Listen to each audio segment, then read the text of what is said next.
So good afternoon or good morning, wherever you are calling in from. I saw California all the way to Connecticut. So it is a variety of different folks. So today's webinar is going to be about how to fund tech. So whatever that looks like for you, whatever technology you might need. So a little bit about me and my background. So Colton Strasser Consulting is a nonprofit consulting firm. We're based in Arlington, Texas, also in Indianapolis, Indiana, and online. We help nonprofits develop the data, funding, and leadership skills necessary to create change. And so you can see our services wheel or donut there on the side. But a little bit about my background is I used to be a former executive director of a technology nonprofit. So we took old computers, refurbished them, and gave them to students for educational purposes. This was back when one-to-one programs where, like every kindergartner gets an iPad now. That wasn't the case in rural Indiana where I was working. And so I've written grants for technology, buying new parts and pieces for computers that we were repairing, and also helping some organizations update things. And in terms of my grant making background, I have a unique experience where I've been both on the grant writing side and the grant making side. So what I'm going to do today is share a little bit about some strategies on how to write, but also how your audience is going to review that. So I've been a consultant to foundations for a long time as well, helping them improve their grant making process, making it more equitable, and then also making shorter applications, more impactful gifts, things like that. So that's a little bit about me, and we will dive right into the content. And like Justin shared, if you do have any questions, feel free to put them in the Q&A. I have 3 screens on my desk, so I can kind of see when things are popping in and out. So feel free to jump in and throw those out there as well. So, here's my wonderful magic wish for nonprofits. We want organizations to use data to design and improve programs. We want them to be able to answer questions that funders are asking and write competitive grant applications. We want them to get money to build capacity and then also leverage money from other sources as well. To do this, really working on crafting proposals that clearly answer questions and connect back to the problem. From a grant making perspective, one of the most challenging things to do is when you're reading 100 grant applications for one cycle, you have $1 million to give out, which does sound like a lot, and it is. But when you have $2.5 million in requests, it's really making sure you're answering the question that is being asked and really focusing in on what is the need and how does this help me? So in terms of technology, we now know, and we knew this before most of us, but technology is an organizational necessity. At the COVID-19 pandemic, a lot of nonprofits were thrown into needing to work remote or having to mobilize things faster. And based on my research, as an academic, I did research on COVID and its effects on nonprofits. And one of the biggest challenges for organizations to overcome was the technology aspect. So those that had things in place felt more comfortable that they were able to respond quickly to the needs of their communities. The other thing is, organizations that were able to adapt with technology are the ones that survived, and in many cases they often grew. I'm doing a couple program evaluations right now for AmeriCorps, and I'm talking to everyone. I'm like, well, how did you transition your programs? And they're sharing how they did online summer camps, online whatever, or how they use technology to mobilize additional resources in order to maybe serve more meals or do more outreach. And so there's a lot of different things that organizations can use technology for. This is just a fancy thing, a little curve, but really it's technology and adoption and adaptation. So we know that, those innovators that have, all the new technology, they're willing to take a risk, they're willing to adopt these things. Then you have, the early adopters, early majority, late majority, and laggers. So to put this into perspective from what I see, I work at a consulting firm that's a data-driven research institution, really. And so we are very early adopters. And then from my perspective, I see nonprofits a lot sort of being on this late majority. And then my dad is at the way end where if he wants to watch a movie at home with my mom, they have to call me to figure out how to use a DVD player. I haven't lived there in 10 years, but I'm still used to troubleshooting it a couple times a year. So, nonprofits are sometimes a little behind the curve on technology. And I've worked with organizations in homeless services, education, senior services, all these different types of things. So I'm seeing some laughs from my joke, and my dad will never see this because he doesn't know how to use Zoom. So we have this. Nonprofits, don't be like my dad. So he keeps all of his accounting on a register, a little whatever you call it. And so I don't even know what it's called anymore because I use QuickBooks, but he does everything on a ledger still. So that's what it's called. Anyway, enough about him, but just know that if you are feeling like, gosh, my nonprofit's behind the curve, well, it's probably because you are. And that's just one of those things with our field is we sometimes don't always like to invest in ourselves as organizations. So if you don't take anything else away from this webinar today, which I hope you take more than just this, but in order to grow as an organization, you have to invest in your infrastructure. So nonprofits have sort of three different life cycles. The first one is core program development, where you're really developing what you're doing. And then the next one is infrastructure development. That's a step you can't skip. And the third one is impact expansion. So you can't go from core programs to impact without building infrastructure. And so infrastructure includes technology, amongst other things. So technology is a tool, not an answer. So a lot of times when folks are like, well, I'm going to get this new technology and it's going to like change the world and make my life easier and better and whatever, that might be true, but the things sometimes the things that prevent you from moving forward as an organization aren't always due to lack of technology or due to lack of resources. So technology is really an additive that can help advance your organization.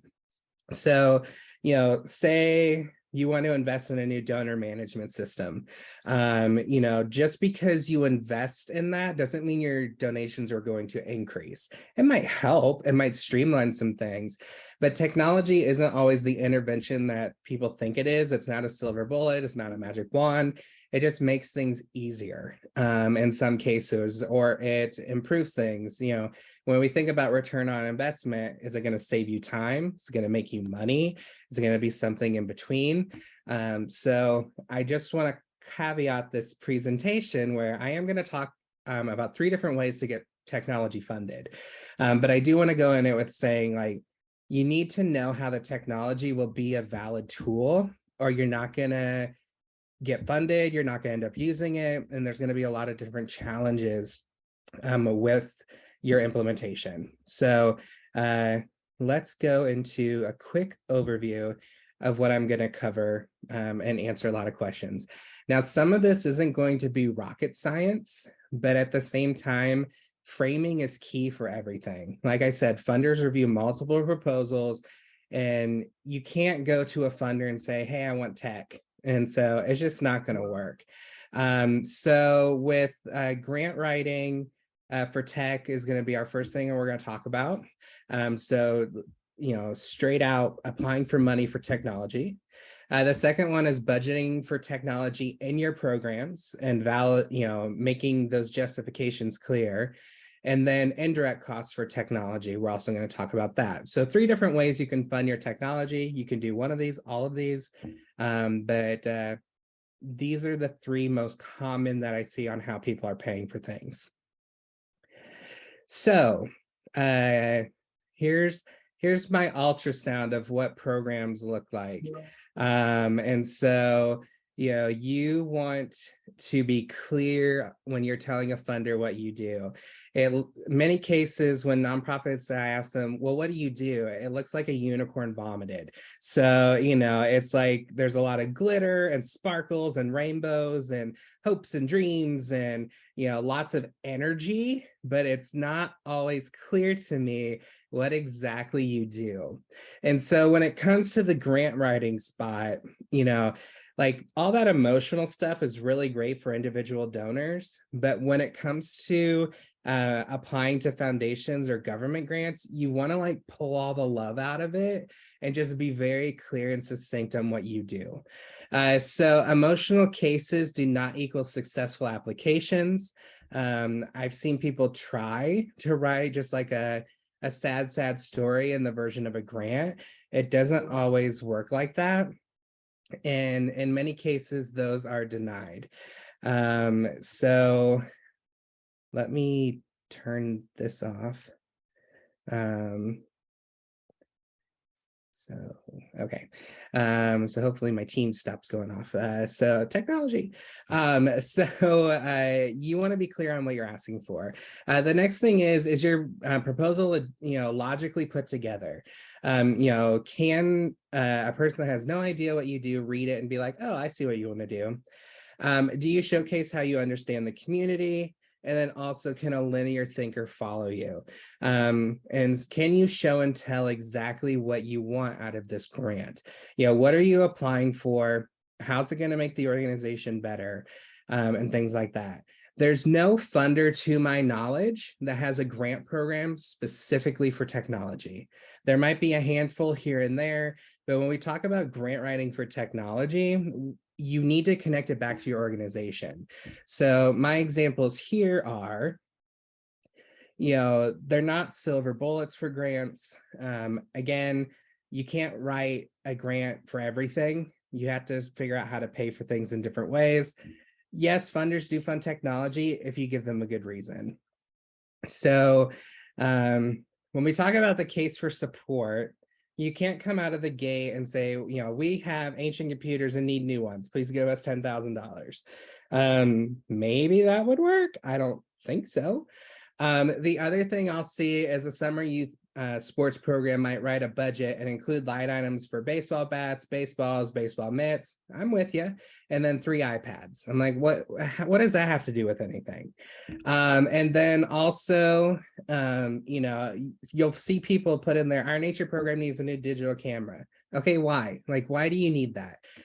So when you write a grant that includes technology, or you're writing a grant specifically for technology, you have to help the committee understand how that technology is going to impact the mission. So for, some organization that needs new computers, well, maybe they're adopting a new software that's going to allow them to see, 150 more clients a month or whatever. For the summer youth sports programs, maybe the iPads are important because of, XYZ, operate the scoreboard, to do this, to do that. That might make sense. And then the nature program, maybe they need a new digital camera for, a photography workshop that they're offering, or, to take photos of different things to include in their marketing material, or for the fundraising, or, whatever. But just saying you need something without showing why you need it is the downfall of most grant applications. And the committees that I've overseen, they really look at your program description, and then they start kind of reading your proposal from back to front. So they look at your budget, like what are they actually asking for? And if the budget doesn't match the description of what you're trying to do in the program, they're immediately either going to start cutting line items from your budget, or they're going to not fund you. So make sure everything is weaved together with a single thread in order to get funded. So again, the question of why. Well, why do you need that? Okay, well, why is that important? So ask yourself the 5 whys.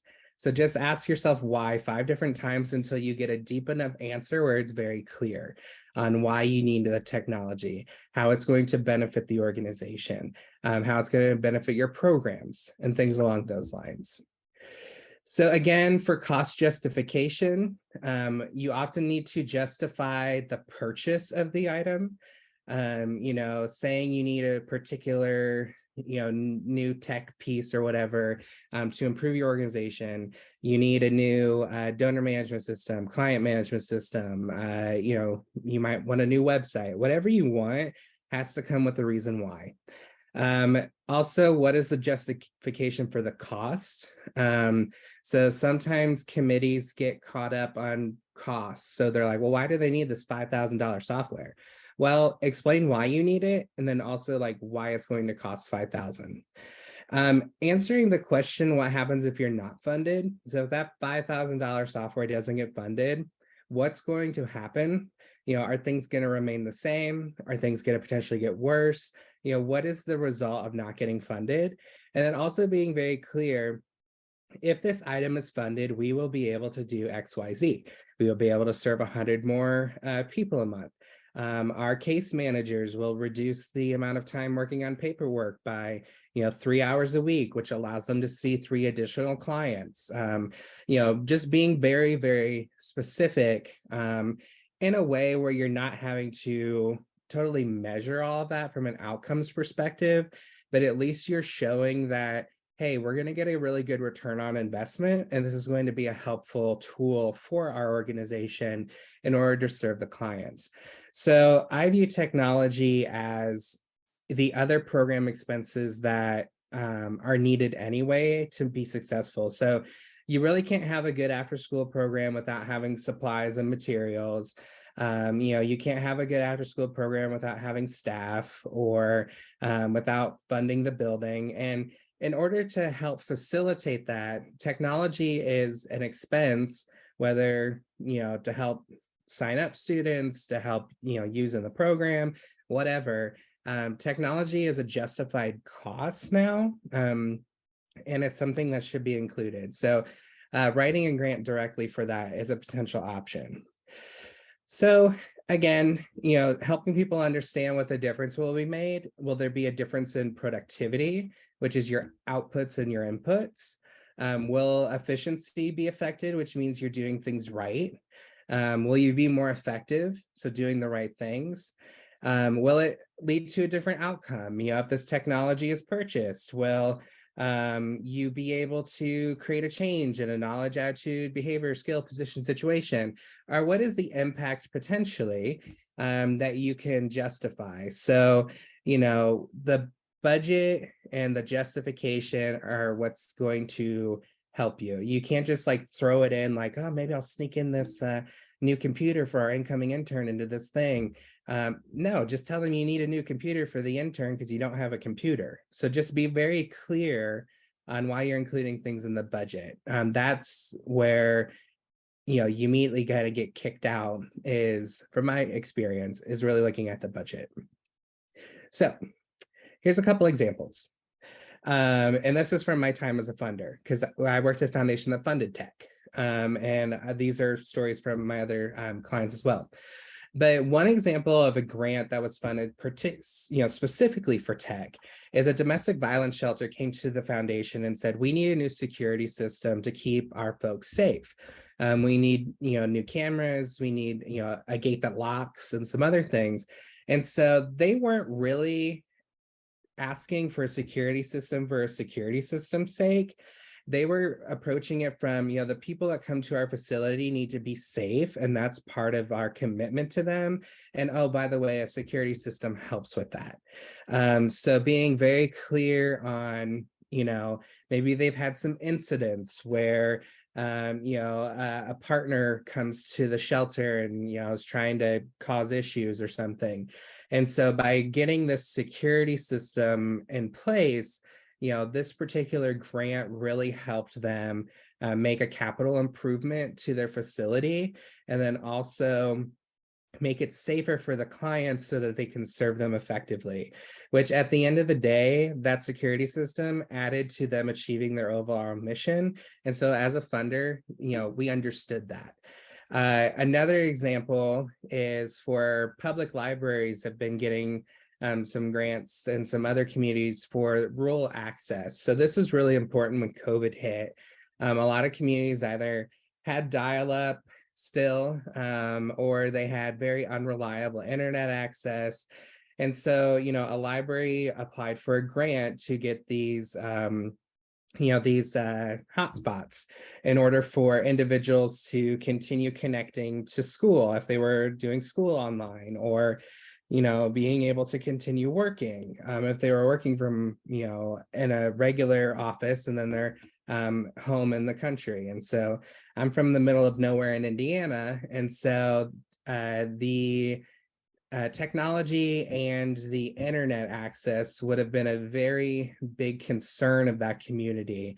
And it was when COVID hit. So, by the library is improving, equitable access to internet by creating a program where you can check out these hotspots and then, return them to the library. But, that was a really important program where, libraries are focused on connecting people to knowledge.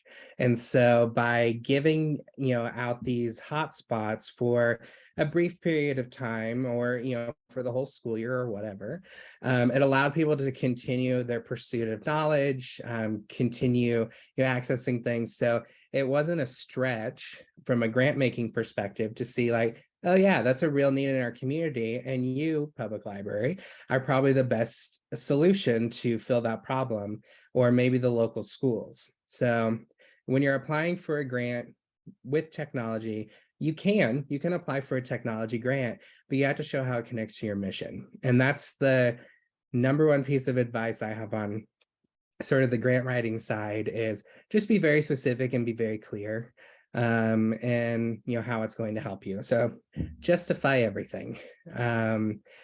The next one is how you can include it in your program budgets. So tech within a grant.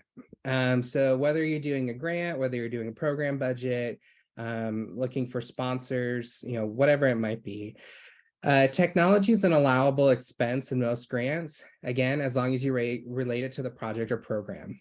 And so an example is, I recently wrote a government grant that was going to do some rural outreach. Well, in the program budget, we had staff, program costs, curriculum costs, printing, marketing, everything you need to run a successful program. And then we also included a line item for technology. So part of the program was they wanted to, there was some goals around equity, there's some goals around access. And the best thing we could think of was purchasing some tablets that had, Wi-Fi capability, or cell phone capability. I'm not the tech person, the back end tech, but they had the ability to get cellular data. That's what I was looking for, and so those were justified costs. I think they wanted to get 15 of these tablets in order to help seniors connect to this program that was going to have an online component, but then also in person. So this was about a year or so ago, and COVID was still a larger concern than it is now. And so we really didn't want to bring all these seniors together to offer a program. And instead, our equitable and sort of rural outreach was, the tablets as an option as well. Another example is if you're applying for a grant, say you're needing a new sound system at the Civic Theater. Well, a logical person could pretty much follow along. Well, if you don't have a good sound system, then your production's not great. If your production's not great, then people don't attend. If people don't attend, you don't get money.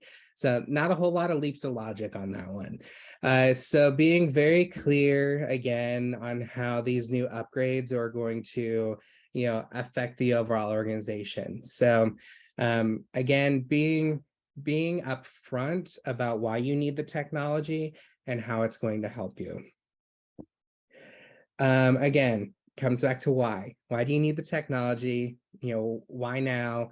Why that grant? And why should it be funded?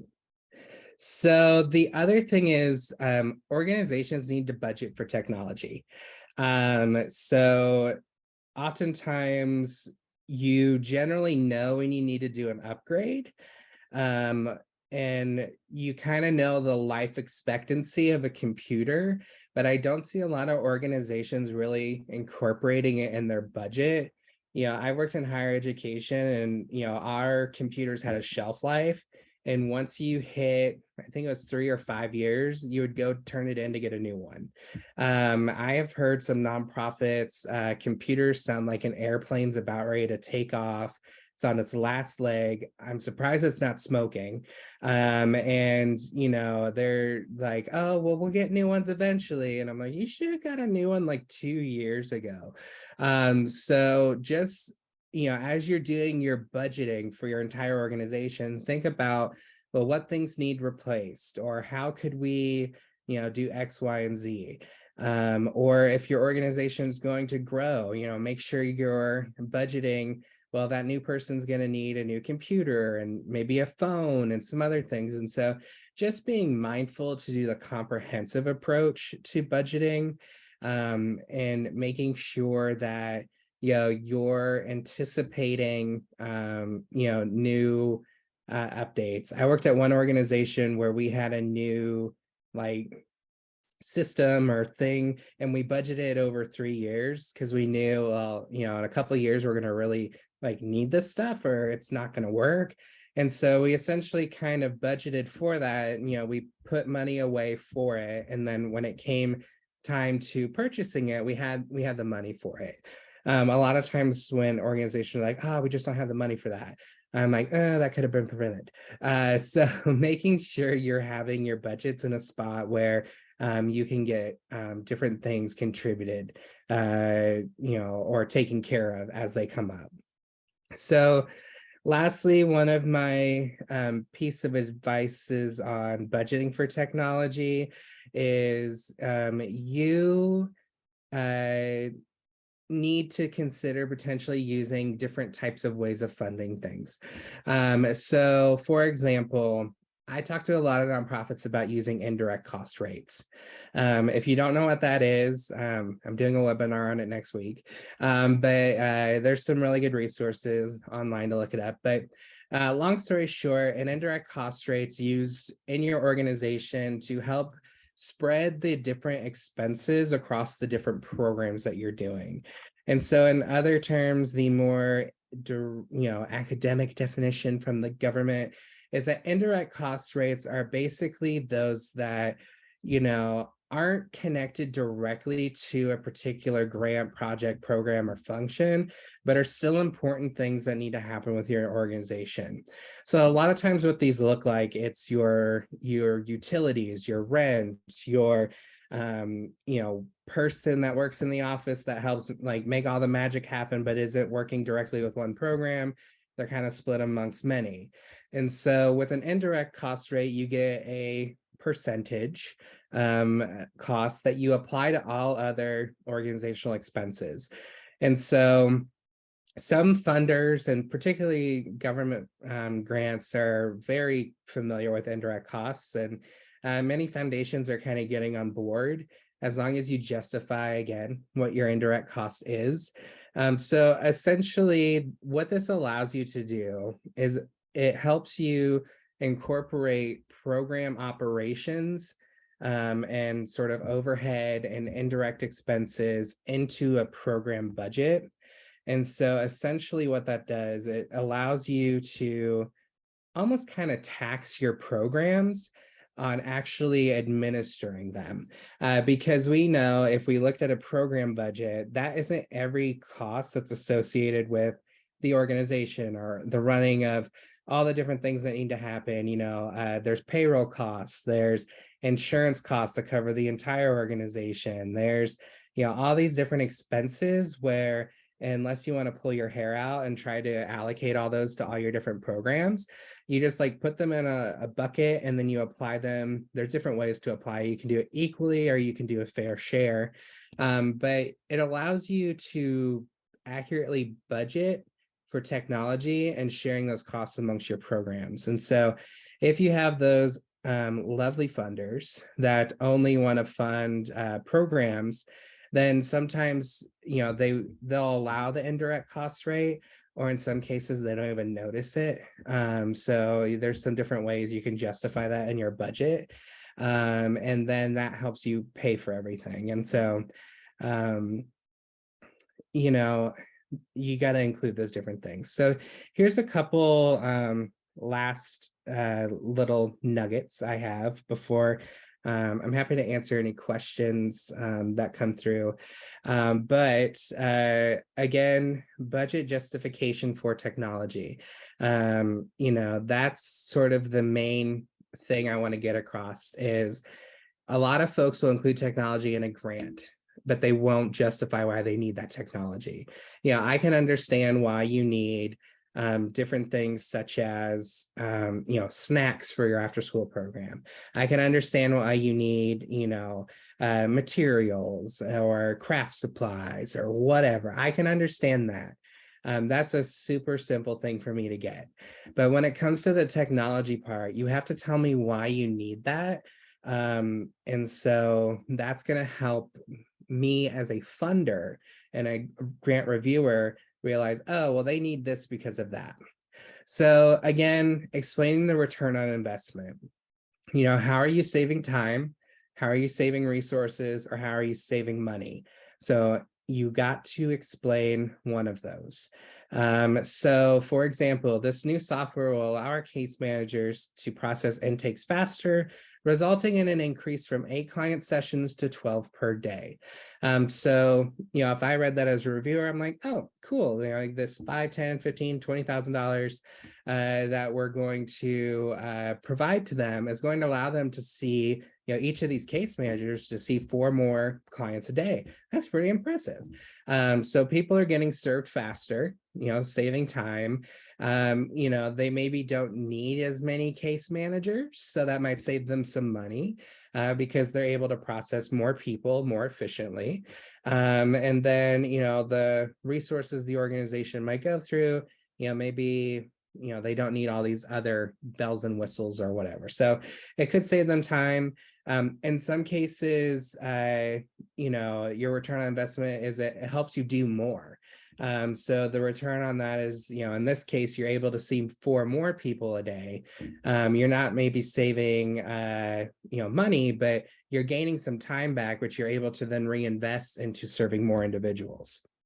So if you can try to justify things in this sort of way, definitely going to help you get funded. The last things I will say about pressure, with technology comes this pressure to adopt things. So this is my academic way of saying things, but sort of the normative pressure is the industry best practice. And so maybe as you're writing a grant, you're saying that, everyone else in the industry, whether it's homeless services or something else, is doing this to serve more people, and our organization also needs to follow these best practices. For example, equipping our frontline staff with tablets will allow them to input client data immediately and streamline the resource and referral process. So maybe there is by following this industry best practice, we need X amount of dollars to equip ourselves with this. It will allow us to do this more efficiently and effectively. So by following a best practice, your organization's benefiting. There's also the coercive pressure or the legal and regulatory, type of thing. For example, in order to maintain your organizational accreditation, whatever that might be, I made that up, your organization needs to upgrade its security system by 2024. And so there are some nonprofit accreditations out there. And for example, like the domestic violence shelters, maybe they're accredited for some reason. Maybe it helps them get funding, or it helps them be, a well-respected organization, whatever their motivation to do so. And maybe one of these standards that one must follow is, you have to have this level of security system in order to maintain your accreditation. Well, the organization needs funding for that. So they might put into their grant, in order for our organization to, maintain accreditation, we have to update our security system by 2024. Here's what it's going to cost. Here's how it's going to benefit our staff and our clients from a safety perspective, to fund that. The other pressure to change is you're copying others, and so mimetic, or you're miming them. So all organizations are using the ABC client management system. And maybe you start copying them because it might benefit you, or it's one of those things, well, like, well, everyone's doing that, why aren't you? So that's a little bit of the peer pressure aspect of it. But if all other clients or all other organizations are using this client management system, well, it might be beneficial for your organization to buy that software to get on the same platform, because the data talks better back and forth to each other. So that's a particular example on why that might be a helpful tool in order for your organization to be more collaborative with others. So those are kind of my 3 ways to get tech funded. There's the direct way of, we need technology, we're going to write a grant just for that. The second one is, focusing on how does the technology incorporate into your program budget. And the third, which is, if you're unfamiliar with indirect costs, there's a lot that goes into calculating one of those, but it's super beneficial. Your organization might have it, or you also might have an opportunity to maybe connect with your accountant if you have one, and they might be able to tell you what it is. And then, choosing one or all of those in order to fund your technology will help you. Again, justification. So being very clear, and I'm not asking you to write a dissertation on why you need a new software, but throwing a sentence or two in there to justify, like, I need this because of that, is really helpful. As funders, really, on a grant review committee, you're a butcher, and so you're in there to trim things quickly in order to get to the really good stuff. And so you're chopping off grants that might not look right, might not smell right. You're like, I don't even know what part and piece this is, so it gets on the cutting room floor. So make the job of the reviewer easy, and answer the question, be very clear, and then it's like, oh, okay, well, this makes sense and is justified. You have a option of you have a better chance of getting funded. So that is my TechSoup talk.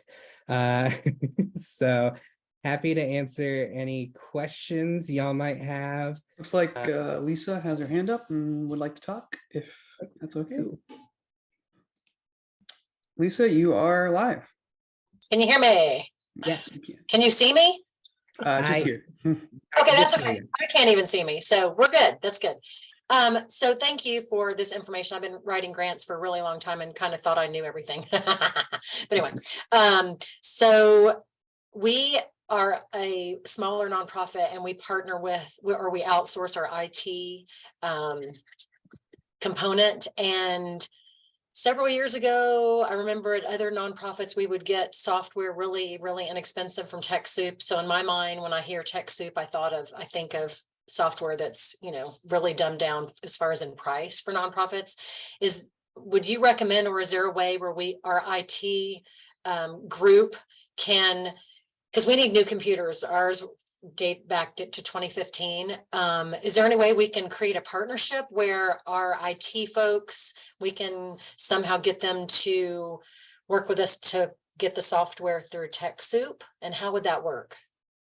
So I think in terms of how to get software through TechSoup, can't necessarily answer that question directly for you, but in terms of the new computers, I know that TechSoup does have some refurbished things. The other place that I've had a lot of luck, just as a business owner, is there's Amazon Refurbished or Renewed, and that stuff works pretty good.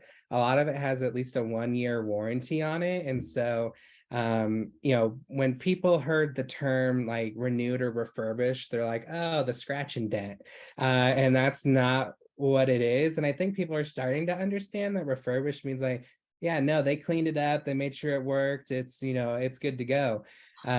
So we have like, our office has refurbished phones. You wouldn't be able to tell. They look brand new, they work perfectly, and they were about a third of the cost as the brand new phone. Literally no difference.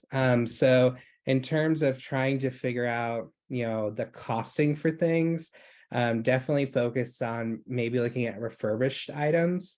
And they work just the same as the brand new stuff. So as far as the hardware goes, right? But as far as the software, do y'all still provide software to reduce rate for nonprofits from TechSoup? So neither of us are actually from TechSoup. We're just volunteers. We can definitely pass that along, though. Oh, I gotcha. Yeah. To my knowledge, yes. From what I've seen, there's still discounted technology, and now a lot of different technology providers have nonprofit pricing options. And so you can normally find those on their pricing page. So I know TechSoup does do some low and no cost options, but there's also, depending on what software you need, there's usually a thing. And someone just put into the chat, thank you, office director, whoever your name is. It's right there, the link to that. So you can still get those product donations given to you. Thank you. Awesome. Thank you, Lisa. We have another question from the Q&A I think popped up first from Deborah. How to incorporate technology in an educational environment, from social media management to the donor management system. How do funders understand the need to manage the system? So how to incorporate technology in education from social media to good question. As I try to stall and come up with an answer for you. I would say being clear on what you need the technology for and how it's going to make things better. So, if you are an educational nonprofit, that, you can share how these maybe softwares or tools are going to make things easier. There's also affordable options out there for different types of software, from donor management systems to social media management, all those different things. So, I think helping funders understand, again, how will this save you time, money, energy as an organization to allow you to do the important work. Again, technology is a tool that can hopefully help streamline things, help you be more effective, help you track things better. And so being able to communicate this to a funder of the need of these softwares. I know a handful of nonprofits that are still using Excel to track their different outcomes. I just did an evaluation for a government funded program. I'm like, okay, let's look at your outcomes and things. And she sent me 20 spreadsheets, and I'm like, nope, don't want to do that. So we're working on helping her find a better way to keep track of things over time in a more predictable way. Because a lot of times when I go into organizations, ask for their data, I'm like, well, where does your data live? They're like, well, some's on this computer, some's on this floppy disk in Sharon's desk, and then some's over here in a filing cabinet. So just figuring out how to communicate that to a funder, if we streamlined and put all this in one place, we'd be able to do XYZ. So I don't think it really matters if you're doing social media or donor management. If you can get a funder to pay for your donor management system, that's super cool. They can be your first entry. But the benefit of the donor management system is it could potentially help you get more funded. So that's an idea for that. Awesome. Thanks, Deborah. Adrienne has her hand up. You can talk now. Hi there. I wanted to actually speak to some of the software. I've looked at different grants for software, and in particular, folks like Microsoft, who offer all this free software or highly discounted software. You got to be really, really careful, because I'm originally from Seattle, so I know how Microsoft works, and I don't want to really smear them, but I'm just telling you, sometimes if you sign up with Microsoft or other entities like that, you're going to need to pay year after year after year after year. One of the things that I can say that we've been able to use pretty successfully with our nonprofit is the entire Google suite, and it operates a lot like the Microsoft Office suite and even a lot of the Apple programs. It does tend to play okay with both Microsoft and the Apple software, but everything is saved in the cloud. You have shared drives that you can have. If you have a basic need to share documents or spreadsheets, that sort of thing. And then we also do have some software that we purchase, the rights to use, such as our CRM software. And we are actually using Trello as a project management software. We're really working hard to implement it, and so far it's worked beautifully. But just be careful, because we've seen some of these quote unquote grants that actually just turn into a sales pitch, and then you'll be bugged forever and ever and ever. And they want you to pay money upfront, and then they'll ding you year after year. And one of the things we love about the Google Suite is it's free. Yeah. So that's some really good advice. I'm seeing some different things pop into the chat. Yeah, one of the comments was, the challenge with tech is that it's usually never a 1-year expense. And that's right. And so there's not really getting around that, but just being aware of, for budgeting purposes, why you need to upgrade it. For example, and I'm a nonprofit professional, but even with my business, we have an annual budget because I'm just used to that. So in our we have a technology line item. I know about what half of it will be spent on, not so much the other half. So it's kind of those emerging things. And when we added up all the different software that we buy every year, we're like, oh, okay, $5,000 later. So we are just, really being mindful of what you're spending it on. The other thing, I'm a big fan of Trello. And so it's really great.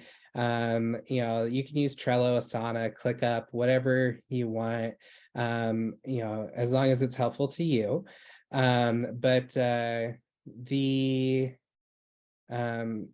other thing I put in the app is there's a website called AppSumo that I like. We use it in our office. It's basically technology that's like fresh off the assembly line in terms of software. So sometimes it's really, really great. Other times it's super duper clunky.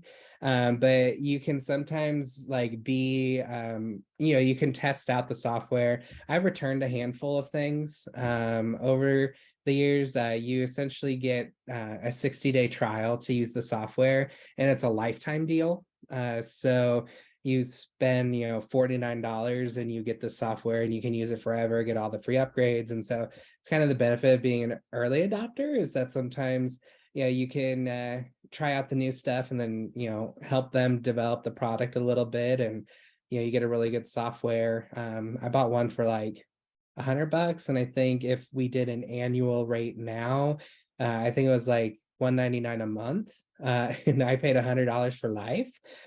So you get what you pay for. Sometimes it works, sometimes it doesn't, but that's a fun little website to check out. Awesome. I think last hand up is Patrick. Patrick, you are unmuted. All right. Hi, everybody. So Colton, thanks so much for this session. Really appreciate it. So the question I have is, in terms of putting together the budgets for a particular funder. So you have an idea, you've built out your case for support, but in terms of depending upon what it is that you might need, you might have a rough idea as to how much it would cost at this particular time, but you haven't necessarily put together, say, an RFP to go to the different vendors to do your due diligence and get the right competitive prices and those types of things. And so you're making best guesses, which oftentimes is always an exercise that you're doing in budgeting, but how guess careful, or is there any particular process you would follow in terms of trying to ascertain as close an idea as you can as to what the maybe expected cost would be to include in that budget ask of a funder? Yeah, so the thing, and I used to write a ton of grants where it's like, please attach the 3 quotes that you've received. Like, I think lots of funders are getting away from that because they realize it's a waste of resources for a lot of different people. So what I always recommend is kind of getting some napkin math from whether it's your preferred provider who you're currently using. You could say, if your provider's, round table, like, hey, we want to do this. How much do you think that might cost? And, they might say, well, that would cost between like 4,000 or 6,000 or whatever. And so just include, sort of the higher end number. And then if your funder is annoying and makes you get 3 quotes in order to fund it, then okay, sure, that's a flaming hoop you must jump through. But I think it's less common. So I would recommend I get emails all the time. They're like, how much does a strategic plan cost? I'm like, well, a super simple basic one's like 10,000. And then it can go up to 30. And they're like, okay. And then sometimes they'll come back to me. It's like, I got 15. I'm like, figure it out. So, I think really asking folks for just some quick math on things is helpful. And then also figuring out other organizations, what they actually paid. So, you can both learn how much they paid for something if you know it, or they'll tell you, yeah, well, they quoted us 6,000, but we realized we needed a new server and then we needed this. And so it ended up costing us like 7,800. So just some different tactics there. So budget high rather than low, because when working with a couple nonprofits on budgeting, there's a lot of increases in different things. Like insurance, I think it's averaging about 8% increase, and there's increases here and there on everything. So just being mindful of that. Does that answer your question, or was there a second part? No, it does. That's really helpful. Thank you. Yeah. But I think the days of having to justify expenses are a little less, because I worked on a couple grants where they had to attach quotes. I'm like, okay, well, who cares? They're going to the Dollar Tree. I don't need them to come up with a quote. So just being very, from your standpoint, do the research, but funders that are still requiring, all those different quotes and stuff is just, they're too far into the weeds, and I'll tell them that too. So it's too far. You should tell government funders that, because they're still requiring 3 quotes and then mandating you go with the lowest bid. So yeah, I can't help you with that. I'm a government grant writer. That's what we do at our firm most of the time, is government grants. So yeah, I can't fix Uncle Sam. I've tried, but not within my purview these days. So I could write a strongly worded letter to nowhere. Awesome. I think that is all the questions we have, unless any come in the next couple seconds. Cool. Okay. Wait, we do have one. I think it's just asking the chat in general. Does anyone on here use grant writing software? And if so, what has been successful? So I'll just chime in real quick. You get what you pay for. I say that all the time. In terms of grant searching software, there's Grant Station. I've heard good things about. It depends what type of funding you're trying to find. Grant Station, Foundation Directory Online, and Instrumental are the 3 that pop into my head. There's other ones out there, but there's also one through Foundant Technologies. I think it's called Grant Hub. And so they have a software that some of those can help you both manage your grant, but then also some of them can help you search for grants. So it just depends on what side of the house you're on.